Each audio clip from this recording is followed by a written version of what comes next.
నమస్తే Jabardasth TV news కి స్వాగతం. ముందుగా ముఖ్యాంశాలు. భూములకు రీసర్వే చేయించిన ఘనత సీఎం జగన్దే. డిప్యూటీ సీఎం నారాయణ స్వామి. కేజ్రీవాల్ ను చంపేందుకు బీజేపీ కుట్ర చేస్తుంది. మనీష్ సిసోడియా. భారత చరిత్ర అంటే వలసవాదం కాదు, యోధులు వీరుల చరిత్ర. ప్రధాని నరేంద్ర మోడీ. హైకోర్టు తీర్పుతో తెదేపా జనసేన బండారమంతా బయటపడింది. మంత్రి అంబటి రాంబాబు. వార్తల్లోని వివరాలకు వెళితే, బీజేపీపై ఢిల్లీ ఉప ముఖ్యమంత్రి మనీష్ సిసోడియా సంచలన ఆరోపణలు చేశారు. ఢిల్లీ ముఖ్యమంత్రి కేజ్రీవాల్ ను హత్య చేసేందుకు బీజేపీ కుట్ర చేస్తోందన్నారు. ఈ కుట్రలో బీజేపీ ఎంపీ మనోజ్ తివారీ ప్రమేయం ఉందన్నారు. శుక్రవారం ఏర్పాటు చేసిన ప్రెస్ మీట్ లో ఆయన ఈ వ్యాఖ్యలు చేశారు.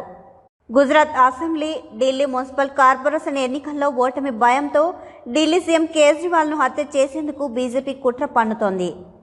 ఈ కుట్రలో బీజేపీ ఎంపీ మనోజ్ తివారీ ప్రమేయం ఉంది. కేజ్రీవాల్ పై దాడి చేయాలని తమ గూండాలను ఆయన బహిరంగంగానే పురిగొల్పుతున్నారు. ఈ చౌకబారు రాజకీయాలకు మా పార్టీ భయపడబోదు.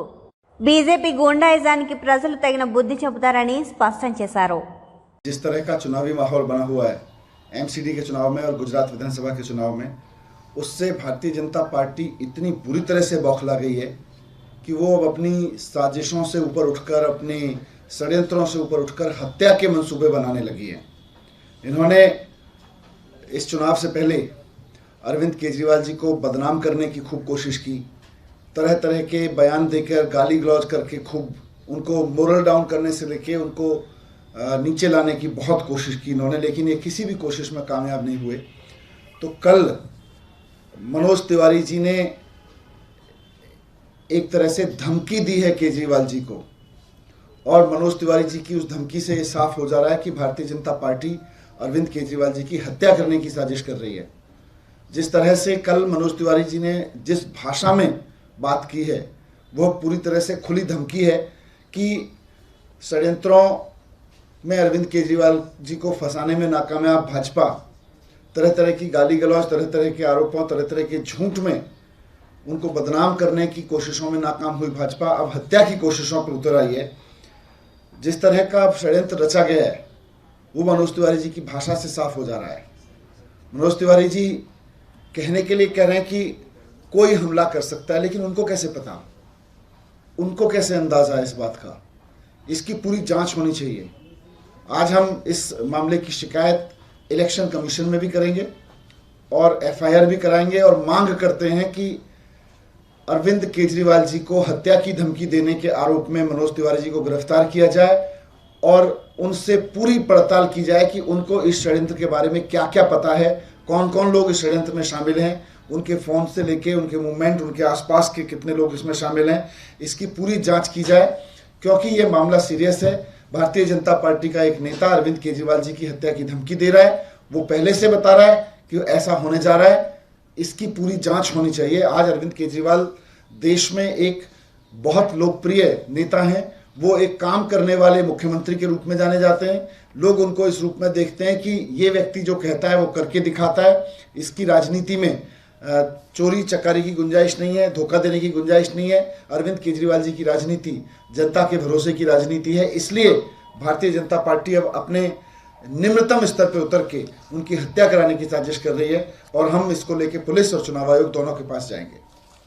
Thank you sir. आपने आज विदेश रिपोर्ट को लेकर हमला किया जा रहा है और बोल रहे हैं कि इसमें अनियमितता है। ये सारी भारतीय जनता पार्टी के हेडक्वार्टर में इनकी एफआईआर वहीं लिखी जाती है, इनकी चार्जशीट वहीं लिखी जाती है, इनकी विजिलेंस रिपोर्ट वहीं लिखी जाती है, तभी तो ऐसा होता है। वरना स्कूल में तथाकथित कोई घोटाला हुआ, उसकी कोई विजिलेंस रिपोर्ट है, वो अभी अखबार में मैं पढ़ रहा था कि वो चीफ सेक्रेटरी के पास गई है। హైకోర్టు తీర్పుతో తెదేపా జనసేన బండారమంతా బయటపడిందని మంత్రి అంబటి రాంబాబు అన్నారు. ప్రజలను మార్గదర్శి చిట్ ఫండ్స్ మోసం చేస్తోందని మంత్రి అంబటి రాంబాబు విమర్శించారు. మార్గదర్శిలో చిట్లు వేసే ఖాతాదారులకు జాగ్రత్తలు తీసుకోవాలని మంత్రి అంబటి రాంబాబు ప్రజలను హెచ్చరించారు. శుక్రవారం తాడేపల్లిలో జరిగిన మీడియా సమావేశంలో ఆయన మాట్లాడుతూ రామోజీరావు వైట్ కాలర్ క్రిమినల్ అని దుయ్యబట్టారు. చిట్ ఫండ్స్ డబ్బులు ఇతర సంస్థలకు మళ్లించకూడదు, అక్రమంగా డిపాజిట్లు తీసుకోబోమని కోర్టులకు చెప్పి ఇంకా డిపాజిట్లు వసూలు చేస్తున్నారు. చిట్ కాపాడుకున్న వారిని 3-4 నెలలు తిప్పి షూరిటీలను నిరాకరిస్తూ చిట్ సొమ్మును సొంత అవసరాలకు వాడుకుంటున్నారని అంబటి వ్యాఖ్యానించారు. రాష్ట్రంలో చిట్ ఫండ్ కంపెనీలపై సోదాలు జరుగుతున్నాయని, చట్టాన్ని ఉల్లంఘించిన వారిపై చర్యలు తీసుకుంటామని తెలిపారు. రామోజీ సంస్థలన్నీ చట్ట వ్యతిరేకంగా నిర్మితమయ్యాయి. మార్గదర్శి చట్టాన్ని ఉల్లంఘించి అనేక అక్రమాలకు పాల్పడుతోందని, జరుగుతున్న పరిణామాలు చూస్తుంటే ఒక్కొక్కటిగా తేటతెల్లమవుతున్నాయని మంత్రి అన్నారు. సుప్రీంకోర్టులో ప్రస్తుతం మార్గదర్శి కేసు నడుస్తోంది. రామోజీరావు చట్ట వ్యతిరేకంగా మార్గదర్శిని నడుపుతున్నారు. మార్గదర్శి యథేచ్ఛగా నిబంధనలు ఉల్లంఘిస్తోంది. ష్యూరిటీలు లేని కారణంగా చిట్ వేసిన వారికి డబ్బులు ఇవ్వడం లేదని మార్గదర్శి చెబుతోంది. దీనితో కాపాడుకున్న వారి డబ్బులు మార్గదర్శిలోనే ఉండిపోతున్నాయి. ఆ డబ్బులను వారి ఇతర సంస్థల్లోకి పెట్టుబడులుగా వాడుకుంటుంది. గత 50-60 ఏళ్లుగా రామోజీరావు పైసా పెట్టుబడి లేకుండా వ్యాపారాలను ఈ విధంగా చేస్తున్నారని అంబటి రాంబాబు తీవ్రస్థాయిలో ధ్వజమెత్తారు. మొన్న జరిగిన సోదాల్లో రామోజీరావు సంస్థలు మోసాలు చేస్తున్న విషయం వెలుగులోకి వచ్చింది. చిట్ సొమ్మును ఖాతాలో వేయాలి, ప్రతి చిట్కు ప్రత్యేక ఖాతా ఉండాలని చట్టంలోనే ఉంది. మొన్న జరిగిన సోదాల్లో అధికారులు ఆ విషయాన్ని గుర్తించారు. విప్పటంలో జరిగిన అతి చిన్న విషయం, ఎవరైతే ఎంక్రోచ్ చేశారో ఆ ఎంక్రోచర్స్ని చట్టబద్ధంగా తొలగించేటటువంటి కార్యక్రమం చేస్తే తెలుగుదేశం, ఈనాడు రామోజీరావు, పవన్ కళ్యాణ్ పెద్ద ఇష్యూగా రాష్ట్రంలో ఏదో జరిగిపోతుంది, అన్యాయం అక్రమం అనే స్థాయిలో గగ్గోలు పెట్టారు, గందరగోళం చేశారు, నానా బీభత్సం చేయడానికి ప్రయత్నం చేశారు. ఏ స్థాయికి వెళ్ళారంటే అనుభవం లేనటువంటి పవన్ కళ్యాణ్ గారు అసలు ప్రభుత్వాన్నే కూల్చిపారేయాలి అనేటువంటి దశకు వెళ్ళాడు. Over action. చివరికి ఏం జరుగుతుంది? ఇవాళ న్యాయస్థానాలకు వెళ్ళారు, స్టే తెచ్చుకున్నారు. ఆ తర్వాత విచారణలో బండారం అంతా బయటపెట్టిపోయిందిగా. ధర్మంగానే కూల్చారు, చట్ట ప్రకారమే కూల్చారు, కానీ అధర్మంగా ప్రవర్తించారు ఆక్రమణదారులు. స్టే తెచ్చుకున్నారు, కోర్టుని మధ్యపెట్టి స్టే తెచ్చుకున్నారు, అఫిడవిట్లో తప్పులు రాసి స్టే తెచ్చుకున్నారు. మార్గదర్శి చిట్ ఫండ్ కంపెనీ అనేది కూడా చట్టానికి వ్యతిరేకంగా లాని ఉల్లంఘించి అనేక అక్రమాలకు పాల్పడుతున్నటువంటి విషయాలు తేటతెల్లవిగా బయటకు వస్తున్నాయి. పత్రికల్లో చూశారు. నాట్ ఓన్లీ సాక్షి, ఇంకా ఇతర పత్రికల్లో కూడా, ఈనాడు, ఆంధ్రజ్యోతి మినహా చాలా పత్రికల్లో, ఇంగ్లీష్ మీడియాలో కూడా జరుగుతున్న అవకతవకల్ని అధికారులు చెబితే రాసినటువంటి సందర్భాలు ఉన్నాయి. ఎందుకు ఈ విషయాన్ని నేను మీకు చెప్పాలని అనుకుంటున్నానంటే, ఇది వైఎస్ఆర్ కాంగ్రెస్ పార్టీ బాధ్యతగా మేము భావిస్తున్నాం. ఎందుకంటే చట్ట ప్రకారం ఉండవలసినటువంటి వ్యక్తులు చట్ట ప్రకారం కాకుండా చట్ట వ్యతిరేకంగా ప్రవర్తిస్తున్న వారు ఎవరైనప్పటికీ కూడా వారి మీద యాక్షన్ తీసుకోవలసినటువంటి బాధ్యత చట్ట ప్రకారం ఏర్పడినటువంటి ప్రభుత్వాలకు ప్రజాస్వామ్యంలో ఉంటాయి. దాన్ని ఇక్కడ గుర్తు చేస్తున్నాం. ఇది ఎందుకు మార్గదర్శి చిట్ ఫండ్ కంపెనీ గురించి అంతగా చెప్పవలసి వస్తుందంటే, ఇది రామోజీరావు గారి కంపెనీ. రామోజీరావు గారు ఎవరు? Is an icon. ఆయన పత్రికా రంగంలో చాలా పెద్దవాడు, మీడియా కింగ్గా పేరు ప్రఖ్యాతులు పొందినవాడు. అనేక సంస్థలు ఉన్నాయి. ఆ సంస్థలన్నీ కూడా చట్ట వ్యతిరేకంగానే నిర్మించబడ్డాయనేటువంటి విషయం ఇవాళ ఒక్కొక్కటిగా తేటతెల్లవిగా అర్థమవుతూ ఉన్నది. నా కన్న బిడ్డను నాకు అప్పగించండి అంటూ బ్రాహ్మణ కొట్కూరుకు చెందిన సువర్ణ అనే మహిళ ఆవేదన వ్యక్తం చేస్తున్నారు. నా కన్న బిడ్డను నాకు అప్పగించండి అంటూ బ్రాహ్మణ కొట్కూరుకు చెందిన సువర్ణ బ్రాహ్మణ కొట్కూరులోని సంజీవ కాలనీలో అత్తారింటి ముందు బైఠాయించి న్యాయ పోరాటానికి దిగింది. మార్చి 15వ తేదీన తన భర్త ఉరివేసుకుని ఆత్మహత్య చేసుకుని మరణించడం జరిగింది. భర్త పోయినా బాధలో ఉన్న తనను అత్త, 2 మరుదులు కలిసి ఇష్టం వచ్చినట్లు కొట్టి ఇంట్లో నుండి బయటకు తోసి గెంటివేశారని ఆమె కన్నీటి పర్యంతమయ్యారు. తనకు 1 బాబు, 2 కూతుర్లు సంతానమని, తన పిల్లలను తనకు ఇవ్వకుండా కనీసం పిల్లలను చూడడానికి కూడా లేకుండా తన మడుదులు అత్తమామలు మానసికంగా వేధిస్తున్నారని ఆమె తెలిపారు. పోలీసులకు ఫిర్యాదు చేసినా పట్టించుకోవడం లేదని, తనను స్టేషన్ చుట్టూ తిప్పుకుంటూ కాలయాపన చేస్తున్నారని, న్యాయం మాత్రం చేయడం లేదని ఆమె ఆవేదన వ్యక్తం చేశారు. అందుకే నా కన్నబిడ్డను నాకు ఇవ్వాలని నా అత్తారింటి ముందు బైఠాయించి న్యాయ పోరాటాన్ని చేస్తున్నానని, తన పోరాటానికి అందరూ మద్దతు ఇవ్వాలని ఆమె కోరారు. ఉత్తరాంధ్రలో ఉన్న గిరిజన మరియు మహిళలను జాతీయ స్థాయిలో పారిశ్రామికవేత్తలుగా తీర్చిదిద్దేందుకు ప్రత్యేక ప్రణాళికలను రూపొందిస్తున్నట్లు కోవే India Uttarandhra secretary doctor Yarlagadda Geetha Srikanth తెలిపారు. తమిళనాడులో గల కూనూరులో వెల్లింగ్టన్ క్లబ్లో కోవే ఇండియా 18వ ఆవిర్భావ దినోత్సవ వేడుకలతో పాటు జాతీయ స్థాయి సమావేశం ఈ నెల 22న ఘనంగా జరిగాయి. దేశవ్యాప్తంగా వివిధ రాష్ట్రాల నుండి కేవలం 30 మంది మహిళా పారిశ్రామికవేత్తలు మాత్రమే పాల్గొన్న ఈ కార్యక్రమానికి ఉత్తరాంధ్ర జిల్లా నుండి యార్లగడ్డ గీతా శ్రీకాంత్ హాజరయ్యారు. ఈ సందర్భంగా ఆమె మాట్లాడుతూ ఉత్తరాంధ్ర ప్రాంతంలో ఉన్న గిరిజన మరియు మహిళలను జాతీయ స్థాయిలో పారిశ్రామికవేత్తలుగా తీర్చిదిద్దేందుకు తన వంతు కృషి చేస్తున్నట్లు తెలిపారు.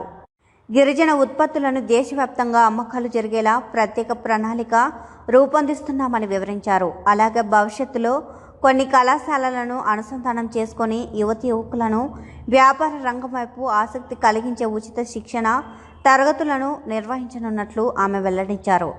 ఆంధ్రప్రదేశ్ అధ్యక్షురాలు రాధికా చౌదరి మాట్లాడుతూ దేశం మొత్తం మీద ఉన్న గిరిజన పారిశ్రామికవేత్తలను కోవే ద్వారా సమన్వయం చేసి గిరిజన మహిళా పారిశ్రామికవేత్తలకు చేయూత అందించినట్లు తెలిపారు. ఈ సమావేశానికి 2 తెలుగు రాష్ట్రాలతో పాటు మహారాష్ట్ర, తమిళనాడు, ఢిల్లీ, కలకత్తా, బెంగళూరు తదితర ప్రాంతాల అధ్యక్షులు అందరూ హాజరయ్యారు.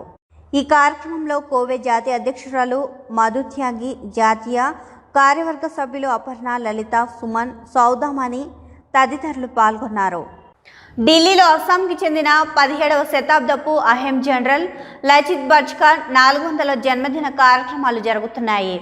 దీనికి ప్రధాని నరేంద్ర మోడీ శుక్రవారం హాజరయ్యారు. ఈ కార్యక్రమంలో భారతదేశ చరిత్ర ప్రక్రీకరణపై ప్రధాని కీలక వ్యాఖ్యలు చేశారు. దశాబ్దాలుగా మనల్ని దోచుకొని ఓడిపోయే వ్యక్తులమని చెప్పడానికి ప్రయత్నించారని, భారతదేశ చరిత్ర కేవలం వలసవాదానికి సంబంధించింది కాదని, ఇది యోధుల చరిత్ర అని ఆయన అన్నారు. భారతదేశ చరిత్ర అణచివేతదారులపై శౌర్యాన్ని ప్రదర్శించిందని, త్యాగం గొప్ప సాంప్రదాయం కలిగినదిగా ప్రధాని అభివర్ణించారు. गर्व करने के भाव से भरा हुआ है।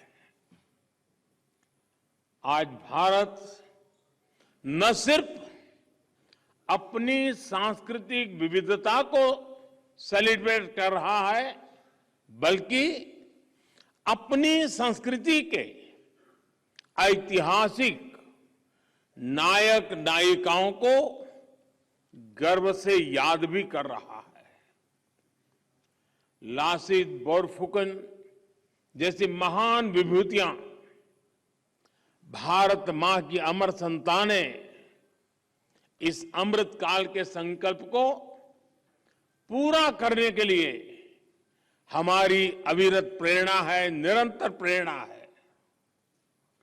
उनके जीवन से हमें अपनी पहचान का, अपने आत्मसम्मान का बोध भी होता है और इस राष्ट्र के लिए समर्पित होने की ऊर्जा भी मिलती है। मैं इस पुण्य अवसर पर लसित बोरफुकन के महान शौर्य पराक्रम को नमन करता हूं। साथियों, मानव इतिहास के हजारों वर्षों में दुनिया की कितनी ही सभ्यताओं ने जन्म लिया, उन्होंने सफलता के बड़े बड़े शिखरों को छुआ। ऐसी सभ्यताएं भी हुई जिन्हें देखकर लगता था कि वो अमर है, अपराजेय है, लेकिन समय की परीक्षा ने बहुत सारी सभ्यताओं को परास्त कर दिया, चूर चूर कर दिया। आज दुनिया उनके अवशेषों से इतिहास का आकलन करती है। लेकिन दूसरी ओर ये हमारा महान भारत है। हमने अतीत के उन अप्रत्याशित जंजावातों को सामना किया। నాగాబంద్ నిర్వహిస్తున్న పోలీసులు 5 మంది దొంగల ముఠాను కావలి పోలీసులు పట్టుకున్నారు. నెల్లూరు జిల్లా కావలి రూరల్ పోలీస్ స్టేషన్లో జిల్లా అడిషనల్ ఎస్పీ ఆధ్వర్యంలో మీడియా సమావేశం ఏర్పాటు చేశారు. ఈ కార్యక్రమంలో భాగంగా కావలి డివిజన్ ఆలూరు మండలం సింగపేట గ్రామ సెంటర్లో ఆలూరు పోలీసులు నాకాబంద్ నిర్వహిస్తుండగా అదే రోడ్డులో వస్తున్న Tata vista car AP 26 AM 9512 పోలీసులను చూసి వెనుకకు మళ్లించి వెళ్ళగా అనుమానం వచ్చిన పోలీసులు అధికారులు వెంబడించి కారులో అందులో ఉన్న వ్యక్తులను పట్టుకొని ప్రశ్నించగా వారు గతంలో దొంగతనం కేసులలో పాత ముద్దాయిలుగా గుర్తించి వారిని అరెస్టు చేశారు.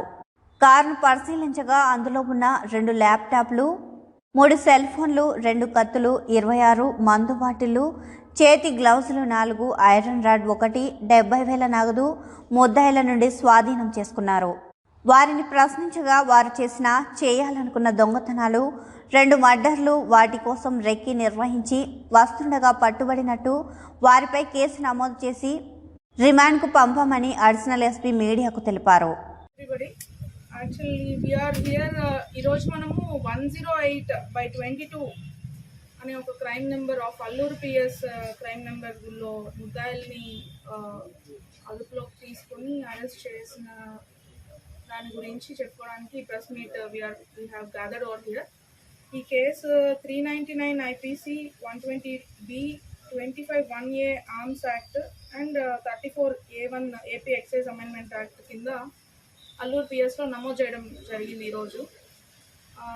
యాక్చువల్గా గత కొన్ని రోజుల నుంచి డీజీపీ గారు ఆదేశాల మేరకు, ఆయన చూపిస్తున్న గైడెన్స్ మేరకు అండ్ ఐజీ గారు కంటిన్యూస్గా మానిటరింగ్ అండ్ గైడెన్స్ మేరకు ఎస్పీ గారు, జిల్లా ఎస్పీ విజయరావు IPS గారు గైడెన్స్లో అండ్ లీడర్షిప్లో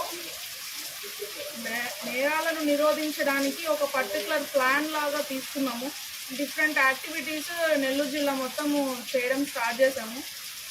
బ్యాడ్ క్యారెక్టర్స్ని ఐడెంటిఫై చేసుకోవడము, వాళ్ళని అదుపులో ఉంచడానికి వాళ్ళ మీద వాచ్ పెట్టడము, సర్వేలెన్స్ చేయడము, ఇంకా అదర్ సీజ్డ్ కాంట్రాబ్యాండ్ మెటీరియల్స్ని జిల్లాలోకి రానికుండా చేయడం విషయంలో బీట్ సిస్టమ్ని పెంచడం, నాకాబందీస్ కండక్ట్ చేయడం, ఇలాంటివన్నీ స్టార్ట్ చేశారు. ఈరోజు హైదరాబాద్ నగరంలో నెక్లెస్ రోడ్ పీపుల్స్ ప్లాజాలో 2022 సిరీస్ తెలంగాణ రాష్ట్ర ప్రభుత్వం స్వయం సహాయక సంఘాల మహిళలను ఆర్థికంగా, సామాజికంగా బలోపేతం చేయడానికి ఈ ఎగ్జిబిషన్ ఏర్పాటు చేశారు. మన తెలంగాణ రాష్ట్ర సమైక్య పార్టీ అధినేతలకు పలు సంఘాలు నిర్వాహకులు వివరించారు. అదేవిధంగా MTRS పార్టీ తెలంగాణ రాష్ట్ర అధ్యక్షుడు టైగర్ అశోక్ నేత చేనేత వస్త్రాలను సందర్శించి వాటి యొక్క వివరాలు అడిగి తెలుసుకున్నారు. అదేవిధంగా 300 స్టాల్స్ ఏర్పాటు చేసి జీవనోపాధికి కల్పిస్తున్నటువంటి ముఖ్యమంత్రి కేసీఆర్ గారిని అభినందించారు. హుస్సేన్ సాగర్ తీరాన రాష్ట్ర ప్రభుత్వం అత్యంత ప్రతిష్టాత్మకంగా నిర్మిస్తున్న డాక్టర్ బిఆర్ అంబేద్కర్ నూతన సెక్రటేరియట్ అమరవీరుల స్మారక చిహ్నం 125 అడుగుల అంబేద్కర్ విగ్రహ నిర్మాణాలను బీఆర్కే భవన్ 10వ అంతస్తు నుండి రాష్ట్ర రోడ్ భవనాల శాఖ మంత్రి వేముల ప్రశాంత్ రెడ్డి, ప్రభుత్వ చీఫ్ సెక్రటరీ సోమేష్ కుమార్ పరిశీలించారు. కర్నూలు జిల్లా దేవనకొండ మండలంలో జనసేన ఆధ్వర్యంలో ధర్నా కార్యక్రమం నిర్వహించారు. దేవనకొండ మండలంలో జనసేన ఆధ్వర్యంలో ధర్నా కార్యక్రమం నిర్వహించారు. ఆలూరు నియోజకవర్గం జనసేన ఇన్ఛార్జ్ తెర్నేకల్ వెంకట ఆధ్వర్యంలో రైతులతో కలిసి ధర్నా నిర్వహించారు. హంద్రివా కాలువకు మార్చి ఆఖరి వరకు నీరు వదులుతామని మంత్రి ఇచ్చిన హామీతో రైతులు రబీ సీజన్లో వేరుశనగ విత్తుకోవడం జరిగిందని, తీరా చూస్తే అధికారులు డిసెంబర్ చివరి వరకు నీరు వదులుతామని చెప్పడం దారుణంగా ఉందన్నారు. రైతులు చాలా నష్టపోతున్నారని, కాబట్టి ప్రభుత్వ పెద్దలు దీనిపై స్పందించాలని కోరారు. ఈ కార్యక్రమంలో జనసేన కార్యకర్తలు, ప్రజలు పాల్గొన్నారు. పూర్తయ్యేంత వరకు అందరినీ ఇవ్వాల్సిందే. మీరు శ్రీశైలంలో నీటి మట్టం తగ్గుతుంది, విద్యుత్ పరంగా రోజు 3 to 5 TMC డ్రా చేస్తుంది. దానివల్ల డిసెంబర్ లాస్ట్ కల్లా పూర్తి వాటర్ 834 అడుగుల కన్నా కిందికి వెళ్ళిపోతుంది. ఇవన్నీ లెక్కలు మాకు తెలిసిందే. మీకు ఇవన్నీ తెలుసుకోకున్నట్లు మరి ప్రభుత్వంలో మీరు లేరా? మీరు ప్రభుత్వంలో కాదా? సో ఇప్పుడైనా ఒళ్ళు దగ్గర పెట్టుకొని పరిపాలన అంటే ఏదో మనం చేసే కర్ణాటక మధ్యం ఇక్కడికి తీసుకురావడం కాదు. బాధ్యతగా రైతులకు నిలబడండి, వలసలు ఆపండి, అదే నేను కోరుకున్నాను. Okay, thank you so much. దేశంలోని మొట్టమొదట రీసర్వే కార్యక్రమం చేపట్టింది ముఖ్యమంత్రి జగన్మోహన్ రెడ్డి అని డిప్యూటీ సీఎం నారాయణ స్వామి అన్నారు. బ్రిటిష్ కాలం నాటి భూములకు రీసర్వే చేయించిన ఘనత మన రాష్ట్రానికే సాధ్యం డిప్యూటీ సీఎం నారాయణ స్వామి, మంత్రి పెద్దిరెడ్డి అన్నారు. దేశంలో లేని విధంగా మొట్టమొదటిసారిగా రాష్ట్రంలో భూ సమస్యలకు శాశ్వతంగా పరిష్కారం కల్పించాలని రాష్ట్ర ముఖ్యమంత్రి వైఎస్ జగన్మోహన్ రెడ్డి భావించడం జరిగిందని అన్నారు. దీని ద్వారా వందల సంవత్సరాల క్రితం చేసిన సర్వే కార్యక్రమాలను సరిదిద్దుతూ రీసర్వే కార్యక్రమం భారీ ఎత్తున నిర్వహించబడుతుందని అన్నారు. జిల్లాలో మొదటి విడత రీసర్వే పనులను పూర్తయిన గ్రామాలకు సంబంధించి జిల్లా స్థాయి కార్యక్రమం నగరంలోని అంబేద్కర్ భవన్లో జిల్లా కలెక్టర్ ఎం హరినారాయణ్ ఆధ్వర్యంలో నిర్వహించారు. తెలుగు తమ్ముళ్లను ఎన్నికల సమాచారానికి సిద్ధం చేస్తానని మాజీ ఎమ్మెల్యే హేమలత అన్నారు. తెలుగు తమ్ముళ్లను ఎన్నికల సమరానికి సిద్ధం చేస్తానని మాజీ ఎమ్మెల్యే హేమలత అన్నారు. నిత్యవేడు నియోజకవర్గ తెలుగుదేశం పార్టీ ఇన్ఛార్జిగా తనను నియమించినందుకు మాజీ సీఎం చంద్రబాబు నాయుడికి, నారా లోకేష్కు, పార్టీ నాయకులకు, కార్యకర్తలకు కృతజ్ఞతలు తెలిపారు.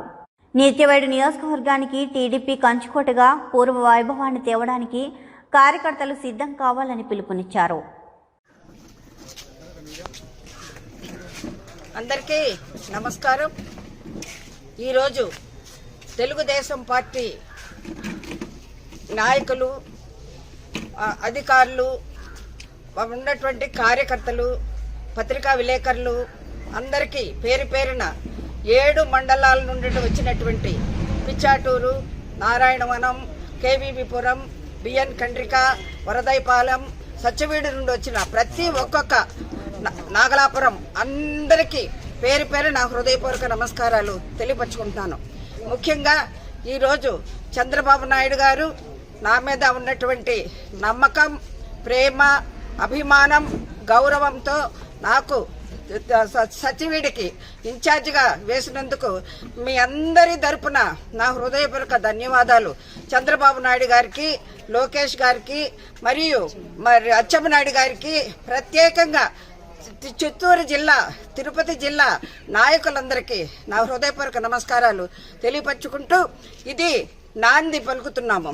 తెలుగుదేశం పార్టీ అధికారంగా వస్తుంది, మంచి మెజారిటీతో గెలుస్తుంది. చంద్రబాబు నాయుడు గారిని మనం అందరం కలిసి అధిక మెజారిటీతో అసెంబ్లీకి నడిపించే మార్గంలో మీరందరూ నడవాలని, కృషి చేయాలని, చేస్తారని నమ్మకంతో మరి ఒకసారి శిరస వహించి మీ అందరికీ నా హృదయపూర్వక